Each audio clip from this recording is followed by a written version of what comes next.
Hello, Jai Hind guys, and welcome back to the channel Aksdiecast. So, Hot Wheels fans, here is a new video for you guys, and the car I'm going to review today is the Dodge Viper RT10. So, starting the video, if you are new to the channel, then please do like, share, subscribe.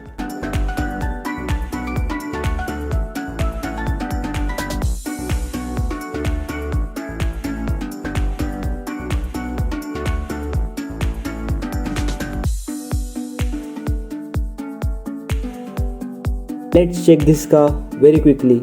So yes, here is the card art, a nice yellow color, and this is made in 1992 guys.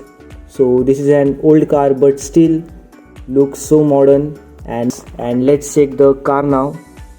By the front, see guys, here are the headlight details by the decals, or you can say sticker. Here the Dodge logo is there, a nice yellow color, and by the side view we get this branding Viper RT/10, and here we have the grey color wheels.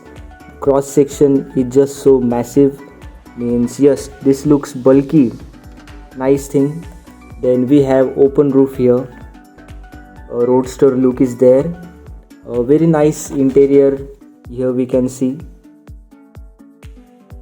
Look guys, the exposed interior, isn't it look good? Then those two seats.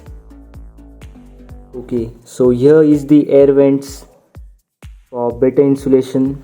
Then here, this is the arrangement for spoiler, and this is also what we can say. Here is a window below that spoiler. Then the back details are not added by red paint, and no number plate badging any, but the base is also some plain Viper RT/10 written. Then here a small detail is there. Look, this black thing is the exhaust pipe, the side exhaust is there. Although this is a nice casting guys, comment me, did you like this car? Again, let's check the front. Very nice car. This car is relaunched in yellow color. The before color was the red one, and this color is yellow. So it is a nice thing by the type Hot Wheels Exotics. Means yeah, this is a very cool car guys, and this is from the Hot Wheels P case. So comment me down, did you have this car, yes or no? And I will meet you in the next video. Jai Hind guys, bye.